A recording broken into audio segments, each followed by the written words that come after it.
गरीब की रसोई बना मकान। अमर और रीटा शहर में अकेले रहा करते थे।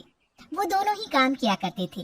ऐसे ही एक दिन, रीटा, आज तुम ऑफिस की छुट्टी ले लो, रात को माँ आ रही है। क्या? गांव से माँ आ रही है और तुम मुझे अब बता रहे हो? अरे तुमने हाँ क्यों बोला? मना कर देते ना। कहाँ रहेगी तुम्हारी माँ इस घर में? कौन रखेगा उनका ख्याल? जैसे तुम शॉक्ड हो ना, वैसे मैं भी शॉक था। मुझे नहीं पता था कि माँ इस तरह से अचानक आ जाएंगी। माँ का अभी अभी अचानक से फोन आया है कि वो ट्रेन में बैठी हुई हैं और शाम तक पहुँच जाएंगी, और उनके साथ मेरी भांजी नीतू भी है। अब उसे अपने साथ लाने की क्या जरूरत थी? उप्स, मैं तो भूल ही गई थी। तुम्हारी दीदी और जीजा तो अब इस दुनिया में रहे नहीं, और इसका ठेका तो तुम्हारी माँ ने ले लिया। अब तुम्हारी माँ के साथ साथ उस नीतू को भी झेलना पड़ेगा मुझे। इतना बोलकर रीटा गुस्से में अपना बैग उठाकर ऑफिस के लिए निकल जाती है। शाम को रीटा जल्दी घर आकर खाना वाना सब बनाकर रखती है। कुछ देर बाद अमर भी ऑफिस से आता हुआ अपनी माँ और नीतू को घर ले आता है। रीटा, माँ नीतू आ गए। अगर खाना बन गया हो तो जल्दी से लगा दो, आज तो मुझे भी बहुत भूख लग रही है। हाँ, वैसे भी लगा रही हूँ। नानी, नानी मुझे टॉयलेट जाना है। यहाँ टॉयलेट कहाँ है? अरे रीटा बहू, मेरी नीतू को टॉयलेट जाना है। टॉयलेट कहाँ है बेटा? सामने ही है माँ। अब नीतू टॉयलेट चली जाती है और रीटा की सास सामान रखकर सोफे पर बैठ जाती है।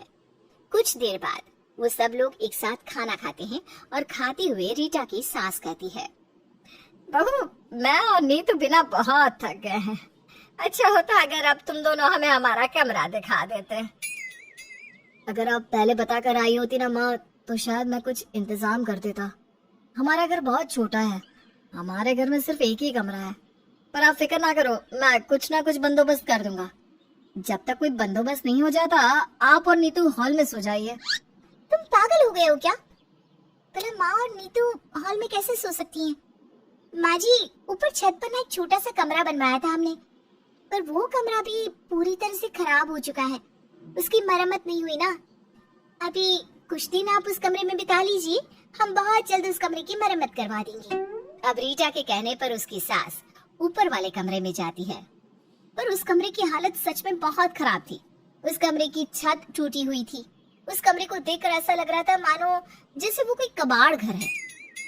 नानी, क्या अब हम इस कमरे में रहेंगे? ये कमरा तो बहुत बेकार है। अरे पागल लड़की, फिक्र क्यों करती है?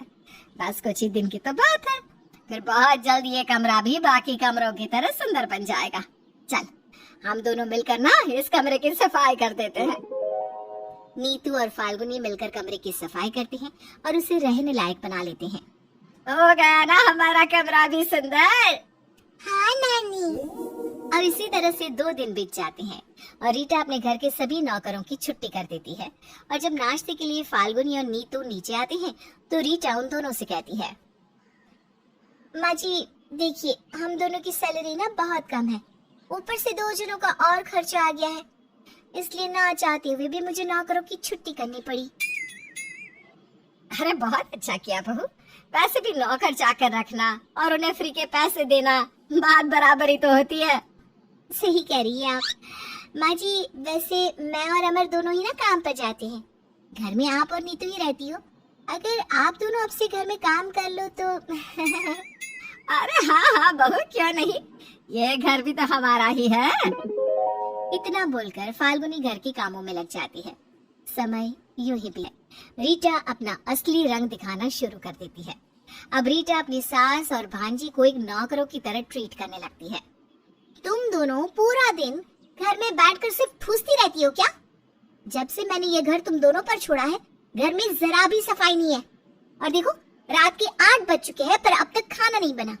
जानती हो ना, मैं और अमर ऑफिस से भूखे घर आते हैं। मामी जी, जब तक खाना नहीं बन जाता आप पानी पीकर थोड़ा आराम कर लो। आराम कर ले मामी। अरे तूने कोई कसर छोड़ी है कि मैं आराम कर सकूं? रीटा नीतू को भला बुरा सुनाकर वहां से चली जाती है। ऐसे ही समय गुजरता है और बारिश का मौसम आ जाता है। काफी बारिश होने की वजह से फाल्गुनी और नीतू के कमरे में पानी भर जाता है और वो कमरा रहने लायक नहीं रहता। रीटा बहू, ऊपर वाला कमरा पूरी तरह से खराब हो चुका है। अगर तुम दोनों उसकी मरम्मत करवा देते तो अच्छा होता।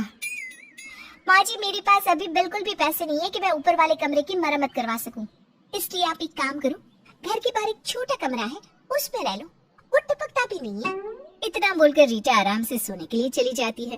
बारिश बहुत ज्यादा हो रही थी और ऊपर वाला कमरा भी खराब हो चुका था, इसलिए ना चाहते हुए भी फाल्गुनी नीतू के साथ कुछ कपड़े लेकर घर के बाहर बने उस छोटे से खराब से कमरे में रहने चली जाती है, जहाँ वो देखती है कि कमरे में एक साइड स्लैब है, तो वहीं दूसरी जगह बाथरूम और बीच में थोड़ा सा स्पेस। ऐसे कमरे को देखकर नीतू कहती है, नानी, क्या अब से हम इसी छोटे से कमरे में रहेंगी? यहाँ पर बाथरूम, रसोई और रहने की जगह में कोई अंतर ही नजर नहीं आ रहा। अरे नहीं मेरी बच्ची, ये तो कैसी बात कर रही है, बस कुछ ही दिनों की बात है। और वैसे भी ये छोटा सा कमरा उस टूटे कमरे से तो काफी अच्छा है ना। नानी मेरे लिए कितना करती है, मुझे इस तरह से शिकायत नहीं करनी चाहिए। अब हाँ नानी, अब हम इसको भी वैसे ही ठीक करेंगे जैसे हमने उस पुराने कमरे को ठीक किया था। अब फाल्गुनी नीतू के साथ उस कमरे की काफी अच्छे से सफाई करती है, साथ ही बाथरूम की तरफ अपनी पुरानी फटी साड़ी से एक पर्दा बनाकर लगा देती है, जिसके बाद वो अपनी नातिन नीतू के साथ उस कमरे में रहने लगती है। ऐसे ही कुछ दिन बीत जाते हैं और एक दिन जब फाल्गुनी खाना बनाने के लिए अपने कमरे से निकलकर घर में जा रही थी, तो वो देखती है कि घर पर तो ताला लगा है और रीटा कहीं जा रही है। बहू, तुम घर में ताला लगाकर कहाँ जा रही हो?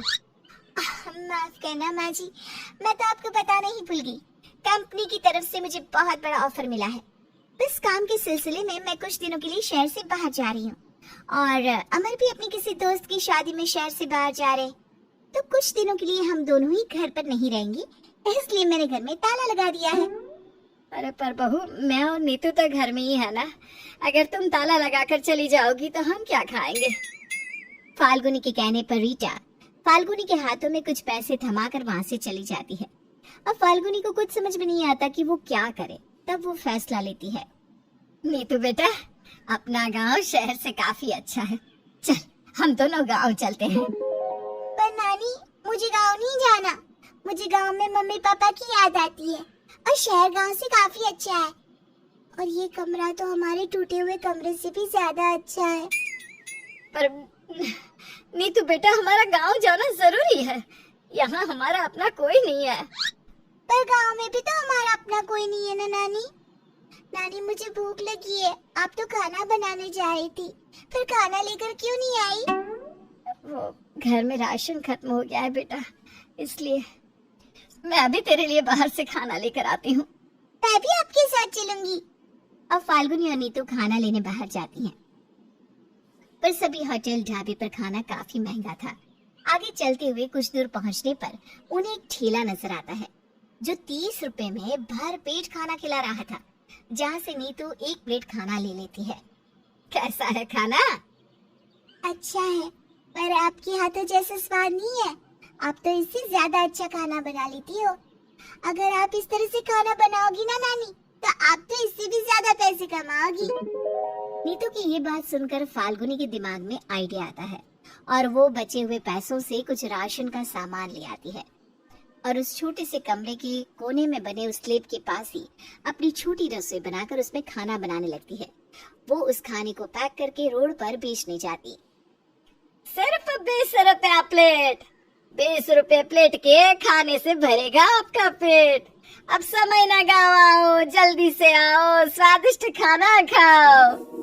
ये पैक्ड खाना बासी तो नहीं है ना? अरे आप खाना छू के तो देख लो साहब, एकदम गरम मिलेगा, और एक बार खा कर देखो। इस तरह उस दिन फाल्गुनी ने जितनी भी प्लेट खाने की पैक करी थी, वो सारी देखते ही देखते बिक जाती है। अब इसी तरह से फाल्गुनी उस छोटे से रसोई घर में रहकर उसी में खाना बनाती और खाने को पैक करके बेचा करती। और अब बहुत जल्द उसकी अच्छी कमाई हो जाती है और वो अपने बेटे बहू के आने से पहले ही उस कमरे को खाली कर नीतू के साथ कहीं और रहने के लिए चली जाती है।